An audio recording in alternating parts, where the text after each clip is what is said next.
PHL17 Morning News at 8 continues right now. Good morning. Here's what we are following for you at 5:30. 8:30 on your Friday. One of the best ways to beat the heat is making a splash at the water park. See where we are down the shore this week in 3 minutes. And the story of the movie musical hit Wicked continues this November. We're checking out the newest trailer in our entertainment news.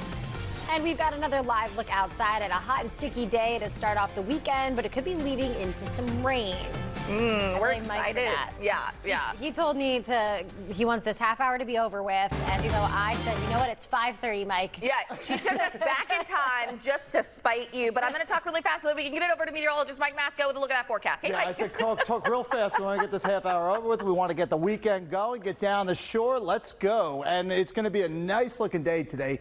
Temperatures, again, starting off into the 70s at 8:30 in the morning. You know it's going to be a warm day. We're easily going to get close to 90 degrees again today. North and west of town, that's the area's a little concerned for maybe some showers and thunderstorms. I'll explain why in just 1 second. Take a look at the dew point values. Closing in on 70. That's that tropical threshold. So that's why when you step out the door this morning, it is going to kind of hit you a little bit. It feels like a good old-fashioned summer morning, like a July morning with that heat and humidity. Dry right now, but we go west, and there is a cold front that was igniting some storms around Altoona, Williamsport last night. Scranton was under severe thunderstorm warnings. That front is getting closer to the Delaware Valley. So today, addressing the idea of showers and storms towards our northwestern suburbs, and then by Saturday, we're going to have to entertain the storms. Again, the risk area is going to be primarily over the Lehigh Valley. Again, dangerous cloud-to-ground lightning, a lot of lightning with these storms because of the humidity in play, drenching downpours, and some gusty winds. We'll time the arrival of the storms for tomorrow. It's not a washout,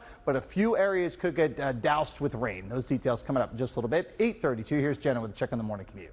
All right, Mike, let's get you out there. 95 southbound. That crash I was following right by Bridge Street did, in fact, clear. I know last time around we were sort of debating whether or not it was still out there. Well, it's cleared, but there's still that residual delay as you're heading through construction because only 2 lanes were able to get by it for a bit. So, of course, that was impacting the morning commute. 31 minutes, Woodhaven Road to the Vine, and really the problem is not so much that residual delay from the earlier crash, but construction that is happening after the long-term work zone. That's between the Betsy Ross Bridge and Allegheny Avenue in a right lane, and the report says it's going to be out there 24/7, so this could be with us through the weekend. Really, it's popped up. Not a lot of information about why they're there, what they're doing, but just know that a right lane is blocked right now into Center City. Northbound, all right at 13 minutes, heading out towards Bucks County. I'll send it back to you. All right. Well, with the heat of the summer, you may always be looking for cool ways to cool off, and why not a trip to the water park? PHL17's Tess Peloso is diving into all the cool amenities in Seaside Heights at the Breakwater Beach Water Park. Look at her. She's tall enough to ride the ride. Yes. Guys, I meet the height requirement to ride the ride. As a child, I never met the height requirement. So once I finally was able to, best part of growing up, right? Meeting the height requirement. I'm here at the awesome Breakwater Beach. It's a quiet, eerie morning almost. I'm here with Maria, the marketing director of Casino Pier, Boardwalk, Smuggler's Cove, Mini Golf, Breakwater Beach. I mean, being here when there's no one here is so cool because I feel like you could hear a pin drop. But tell us a little bit about where we are. So, Breakwater Beach Water Park. It's so much fun for all ages. I mean, we have little kids, the toddler area over there. We have 2 bars for the adults that can enjoy a refreshing beverage. Who doesn't love that? And then we've had about 7 big slides for the thrill rides. A wave pool, basically got it all. So if you need a break from the beach sometimes, just come to Breakwater Beach and splash around. And now these slides over here are new slides. Yes, so Boston Sea Party. So there's 2 slides that were built last summer that we opened, and they're very cool because when you slide through, there's some iridescent lights that kind of like, not like strobe lights, but it's kind of dark in there, and the lights peek out. So that's really fun to do. So now, this slide behind us, which we were talking about before, is one of those that your feet, it just comes out right from underneath you. I'm usually a daredevil with rides, slides, that. I don't know how I feel about that one. It kind of terrifies me. Yeah, same. Tube slides are good for me. Tube slides, this slide. What would you say is the most popular area, or it depends on your age? Definitely depends on your age, but when you are getting to the height requirement, I feel right here Patriots Plunge is fun because it's a mat slide that some of the younger kids can do and the adults, and they race. It's a 6-lane race, so you can see who gets down to the bottom first. And what does it take to maintain something like this during the winter months and now coming to the summer, and then before we know it, school will be out and everyone will be here? Yep, we have a very short season here, unfortunately. Unlike the rides, we have only Memorial Day weekend to Labor Day that we're open, so it is a lot of work in the winter time to get it open for those 3 months. But so that's why I come on down and enjoy it while it's warm. What's your favorite slide, would you say? I honestly think the wave pool is the funnest. Very chill. Very chill. You know, you can sit on the edge and just have the waves crash like you're on the beach. I'm a beach person, so there we go. I'm a beach person, but what a great way to, like you said, if you don't want to be on the beach all day, or you want to break from the rides, or if you don't want to go to mini golf, different way to break up the weekend. Come here, splash around. But for more information on Breakwater Beach and where to buy tickets and whatnot and day passes, where can people go? CasinoPierNJ.com. Sounds good. I haven't been here in I feel like forever. Where I came here, I was a little kid, but now I got to come back. I finally meet the height requirement. Yep, there we go. So I'm going to start going on the slides this summer. It's perfect. Go down the slide, cool off. Perfect summer day. I haven't been on a water slide in a long time, but it sounds like a good time. Thanks, Tessa.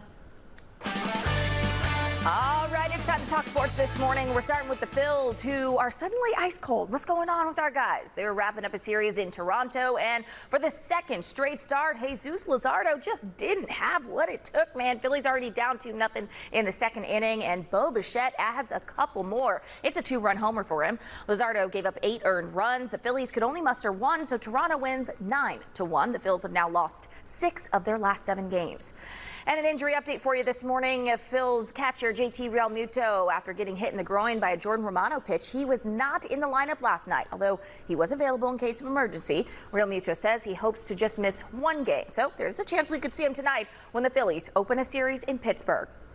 All right, let's talk some hoops now, and what a finish to Game 1 of the NBA Finals with the Thunder and Pacers in OKC. After a late Indy rally, the Pacers are down by 1 with seconds to go, and none other than Tyrese Halliburton coming through in the clutch. He hits the bucket to give Indiana the lead. That capped a 12-2 Pacers run, and it was actually their first lead of the game. The Thunder couldn't come back after that, and the Pacers take Game 1 in a stunner, 111-110. Game 2 is on Sunday night.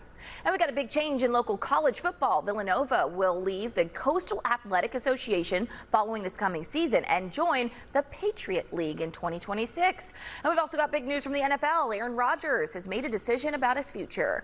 The 4-time MVP quarterback intends to sign with the Pittsburgh Steelers, according to the NFL Network. The deal is reportedly for 1 year. No word on the financial terms, although we could probably assume it's pretty nice. But we do know that Rodgers will participate in the team's upcoming mandatory minicamp. And the Stanley Cup Finals continues tonight. It's Game 2 with the Panthers and Oilers in Edmonton. An exciting finish on Wednesday night as the Oilers won 4-3 in overtime.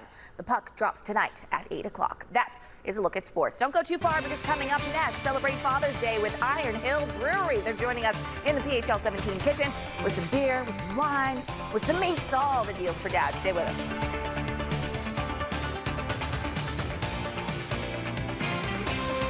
Sports on PHL17 Morning News is sponsored by your local tri-state Toyota dealers. Proud sponsors of PHL17 and Sports in Philadelphia. Toyota, let's go places.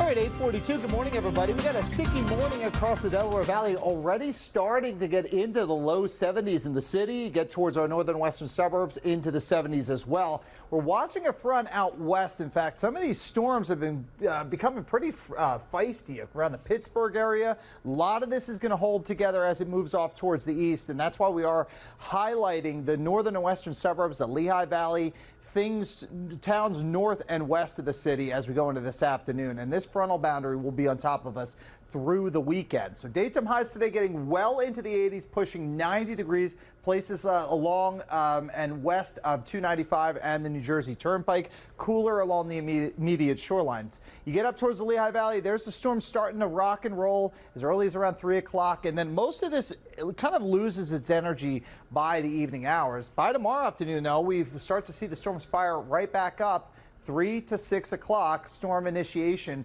timeline, especially to the east of the city down towards the shore. Again, not a washout this weekend, but we will see some scattered showers and storms in the mix. Worst of the weekend is going to be Sunday. We got a push of easterly wind. That's going to bring a lot of clouds across the region. Certainly a cooler day. 60s down the shore, lower and middle 70s as you get inland towards the Philadelphia area.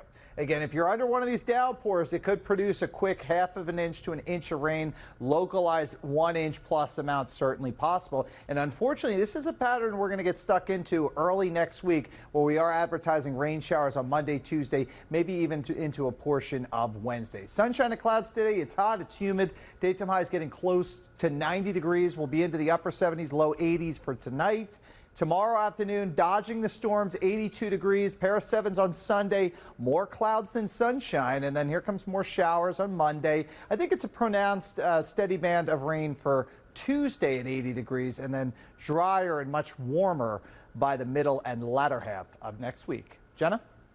All right, Mike, heading out the door right now, 42's looking good. Not seeing a whole lot of issues. Earlier, we had New Jersey Department of Transportation off to the right shoulder, helping a stalled vehicle. Looks like that vehicle's left behind, but the assistance has since left. So without those flashing lights, no one's really slowing down past that one. There was also a northbound crash by Creek Road. That's still reportedly off to the shoulder. It's about 7 minutes, though, up from the Atlantic City Expressway if you're heading towards the Ben Franklin or the Walt Whitman bridges. If you're heading down the shore the other way, looks like traffic on the Atlantic City Expressway and Garden State Parkway, getting you to all those major shore points.